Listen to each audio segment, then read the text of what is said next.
বাংলায় বর্ষাকাল মানে হেসেলে ইলিশের আগমন। বর্ষার সময় ইলিশের নাম শুনলে আবেগপ্রবণ বাঙালি মোহমান হয়ে পড়ে। ইলিশের স্বাদ ও গন্ধে রসনাতৃপ্তি বাঙালি মনে আলাদা ছবি তৈরি করে। আর সেই ইলিশ যদি নদীর ইলিশ তাহলে তো আর কথাই নেই।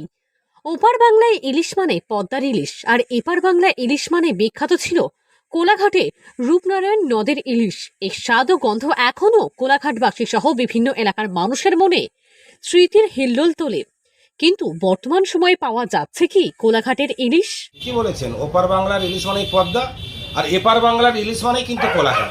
তো এপার বাংলার বাঙালিদের বা খাদ্যরসিক বাঙালিদের খুবই দুর্ভাগ্যের বিষয়, কেবলই স্মৃতি।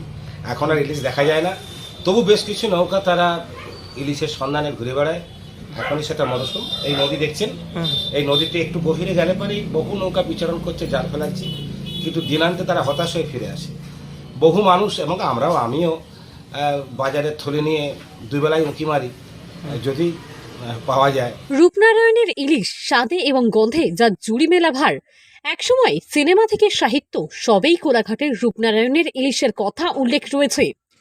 কোলাঘাটের রূপনারায়ণের সেই ইলিশও ক্রমশ ধরাছোঁয়ার বাইরে চলে যাচ্ছে। কিন্তু দিন যত এগোচ্ছে ততই রূপনারায়ণ যেন বন্ধা হয়ে পড়েছে। দিন দিন কোলাঘাটের ইলিশ কমতে কমতে এখন প্রায় শূন্য হয়ে পড়েছে। ইলিশ না পাওয়ার কারণ হিসেবে উঠে আসছে বেশ কিছু তথ্য। প্রথমত, নদীতে দূষণ। দ্বিতীয়ত, নদীর নাব্যতা কমেছে। তৃতীয়ত, পশ্চিমবঙ্গ জুড়ে বিভিন্ন জায়গায় দিন দিন কমছে ইলিশের যোগান। কোলাঘাটের রূপনারায়ণের ইলিশও নেই। কোলাঘাটের রূপনারায়ণ বর্ষায় আর সেভাবে ইলিশ ওঠে না। তাই সংকট বাড়ছে কোলাঘাটের রূপনারায়ণ নদের তীরে বসবাসকারী মৎস্যজীবীদের। অথচ বছরের পর বছর কোলাঘাটের ইলিশের কথা মনে এলেই মাছে ভাতে থাকা বাঙালির জিভে জল আসে। কোলাঘাটের রূপনারায়ণের ইলিশের সুনামের কারণ আছে, তা মানেন ইলিশ প্রিয় বাঙালি।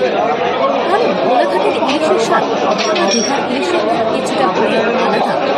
যদিও সেই সুনাম এখন সুখ স্মৃতির মনে ভাবপ্রকাশ করেন কোলাঘাটের বাসিন্দারা। কমছে কেন? কোলাঘাটে কমছে, দেখুন এর তো প্রকৃতিগত অনেক রকম কারণ আছে। জল তার মিষ্টতা হারিয়েছে, জলের যে কি বলবো প্রকৃতি, তার চরিত্র, সেটাও হারিয়েছে। শুধু তো কোলাঘাট না, দীঘাতেই বা ইলিশ পড়ছে কোথায়, খেজুরিতে বা পড়ছে কোথায়। ব্যতিক্রম পদ্মার সেই অনুকূল পরিবেশ আছে। এখানে আমরা বিভিন্ন রকম দূষণে ইলিশের ঝাঁক মুখ ফিরিয়ে নিয়েছি।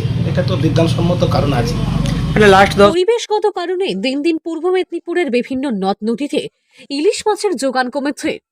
রূপনারায়ণের কোলাঘাটের ইলিশ প্রায় হারিয়ে যেতে বসেছে। কোলাঘাটের ইলিশের প্রতি মাছপ্রেমী বাঙালিদের আলাদা আবেগ কাজ করে, আর তারই সুযোগ নিচ্ছে এক শ্রেণীর অসাধু জেলে, মাঝি ও মৎস্য ব্যবসায়ীরা। এমনটাই মনে করছেন কোলাঘাটের বাসিন্দা সহ বেশ কিছু মৎস্য ব্যবসায়ী। পূর্ব মেদিনীপুর জেলার কোলাঘাট থেকে সৈকত শ্রীর রিপোর্ট, লোকাল 18 বাংলা।